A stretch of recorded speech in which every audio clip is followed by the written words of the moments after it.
170 చట్టంపై వైసీపీ తప్పుడు ప్రచారం చేస్తుందని మాజీ ఎమ్మెల్యే గిడ్డి ఈశ్వరి మండిపడ్డారు. గిరిజన ప్రాంతాల అభివృద్ధి కేవలం టీడీపీతోనే సాధ్యమని అన్నారు. పాడేరు ఎమ్మెల్యేలు చిల్లర రాజకీయాలు చేస్తున్నారని విమర్శించారు. స్పీకర్ అయ్యన్న మాటలను వక్రీకరించి గిరిజనులను రెచ్చగొడుతున్నారని ఆరోపించారు. ఏజెన్సీలో వైసీపీ నాయకులు బంద్ చేపట్టడం, దయ్యాలు వేదాలు వల్లించినటువంటి ఎద్దేవా చేశారు.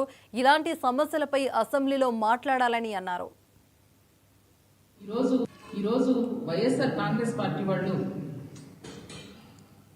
దయ్యాలు వేదాలు వల్లించడం అంటే ఈరోజు వాళ్ళు చేసినటువంటి కార్యక్రమం అలా ఉన్నటువంటి తీరున కనిపిస్తూ ఉంది.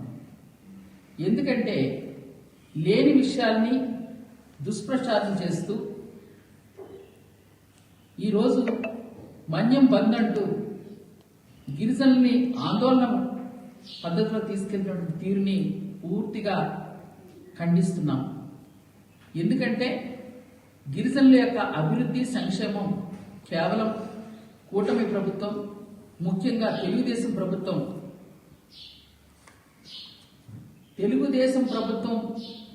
స్థాపకులు నందమూరి తారక రామారావు గారు హయాం నుంచి కూడా ఈరోజు గౌరవ ముఖ్యమంత్రి చంద్రబాబు నాయుడు గారు వరకు గిరిజన ప్రాంతాల అభివృద్ధి సంక్షేమం జరిగిందంటే కేవలం తెలుగుదేశం పార్టీ వల్లనే.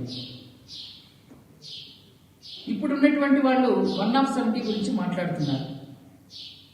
170 చట్టానికి ఎప్పుడు కూడా మా కూటమి ప్రభుత్వం సపోర్ట్ చేస్తూనే ఉంటుంది. ఎందుకంటే ఈరోజు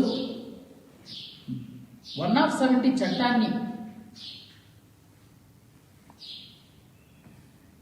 చాలా పకడ్బందీగా నిర్వహిస్తూ అభివృద్ధిని చేస్తుంది. ఈరోజు స్థానిక ఎమ్మెల్యే విశ్వేశ్వరరాజు గారు, నేను ఒక్కటే మీకు ప్రశ్నిస్తున్నాను. ఈరోజు బంధు పిలిపించారు. 170 యాక్ట్కి ఏదో ఇబ్బంది కలుగుతుందని మీరు మాట్లాడుతున్నారు. ప్రజలంతా మిమ్మల్ని గెలిపించారు. మా నాయకులు దానికి విరుద్ధంగా మాట్లాడారని మీరు ఇక్కడ మాట్లాడడం కాదు. మిమ్మల్ని ప్రజల సమస్యల మీద అసెంబ్లీకి వెళ్ళి మాట్లాడమని చెప్పి ప్రజలంతా కూడా మీకు పట్టం కట్టారు.